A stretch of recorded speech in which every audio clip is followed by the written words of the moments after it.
Interval scale of measurement में जो भी वेरिएबल्स एसोसिएटेड है वो हमें आइडेंटिफाई करना है। पहले दिया गया है इंटरवल, मतलब जैसे कुछ एक स्पेसिफिक एज और टाइम के बारे में दिया जाता है, जैसे 10 से 20 साल का एक इंटरवल होता है, फिर 20 से 30 साल का, ऐसे ही तो डिवाइड करके इंटरवल बनाया जाता है।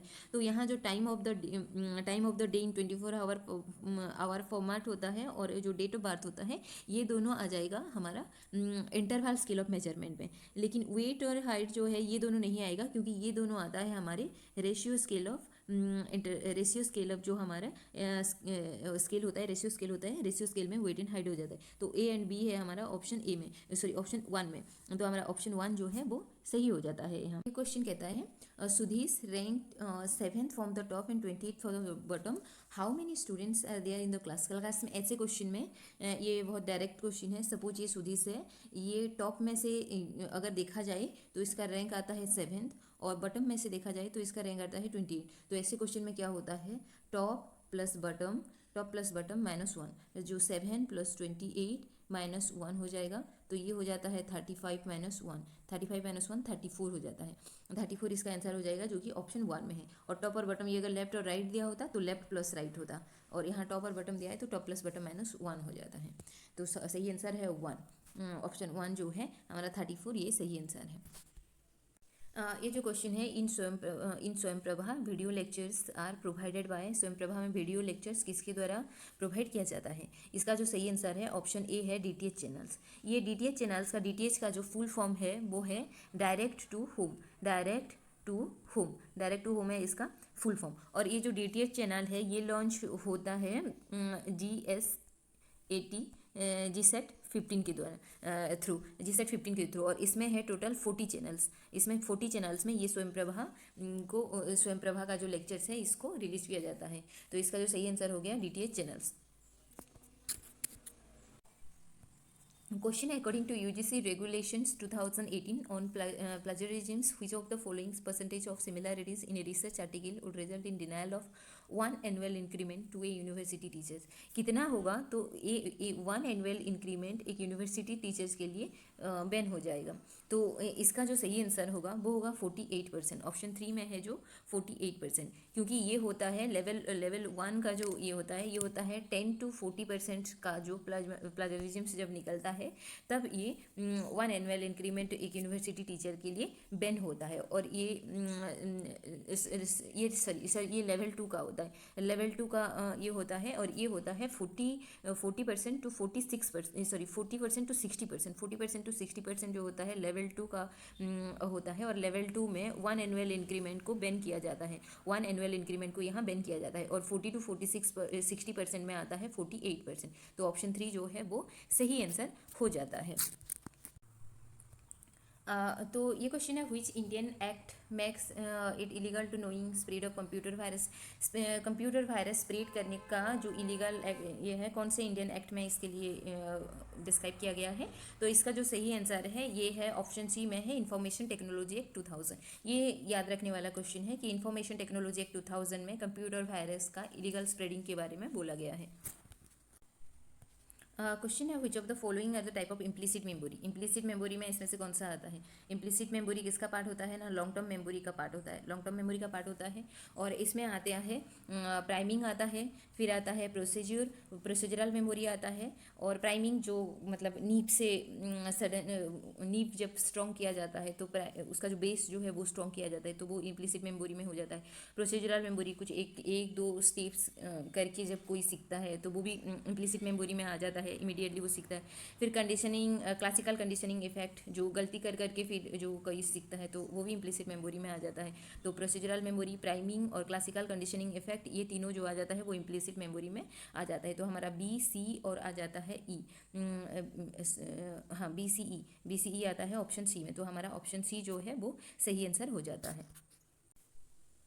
क्वेश्चन है, if the statement some officers are not honest is given as false, अगर ये फॉल्स होता है, some officers are not honest अगर फॉल्स होता है, then which of the following statement can be inferred to be true, इसमें से कौन सा सही स्टेटमेंट होता है। तो सबसे पहले इधर अगर फॉल्स होता है तो ये फॉल्स हो जाता है, ये जो है कंट्रारी ट्रू हो जाता है, और ये हो जाता है इधर ट्रू हो जाता है। तो इधर आ जाता है ऑल और इधर आ जाता है सम। तो इधर अगर फॉल्स है, ये अगर स्टेटमेंट फॉल्स है तो ऑल और सम जो है वो सही हो जाएगा। तो इधर ऑल है, इधर ऑल है और इधर सम है, तो ये तीनों में से कुछ तीनों सही हो जाता है। लेकिन और एक रूल है जो कि सब्जेक्ट और इसका जो प्रेडिक्ट है वो दोनों सेम होना चाहिए। तो इसमें दिया गया है ऑफिसर्स एंड ऑनेस्ट, इसमें दिया गया है ऑफिसर्स एंड ऑनेस्ट, तो इसमें हो जाता है D, all officers are honest, honest और ऑफिसर्स ये दोनों सेम सेम सेम जो है वो डी में है।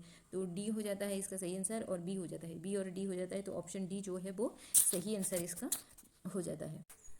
इस क्वेश्चन में find out the wrong number जो है वो हमें आइडेंटिफाई करना है।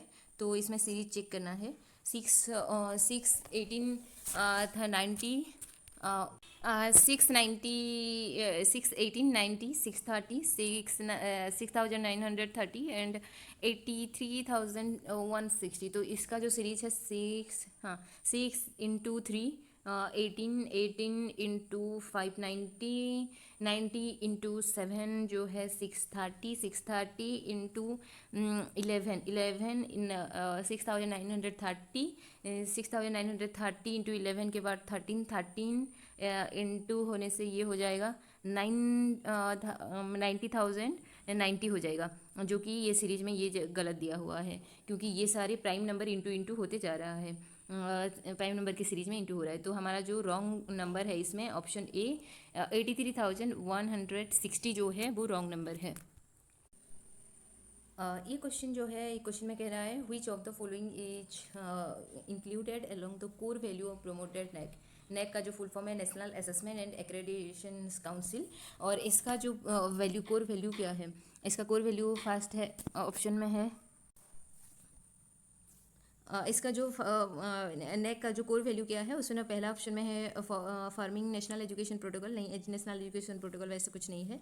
प्रमोटिंग रिलीजियस एजुकेशन बिल्कुल भी नहीं है, रिलीजियस एजुकेशन को प्रमोट करने का कोई नेक का ये नहीं होता। इसको हायर एजुकेशन में जो ग्लोबल कॉम्पिटेंशियल आना होता है स्टूडेंट्स और टीचर्स में, ये होता है इसका ऑप्शन 4 में है, जो ग्लोबल कॉम्पिटेंशियल एवं स्टूडेंट एंड टीचर्स है, ये सही आंसर है, ये नेक का जो है कोर वैल्यू है।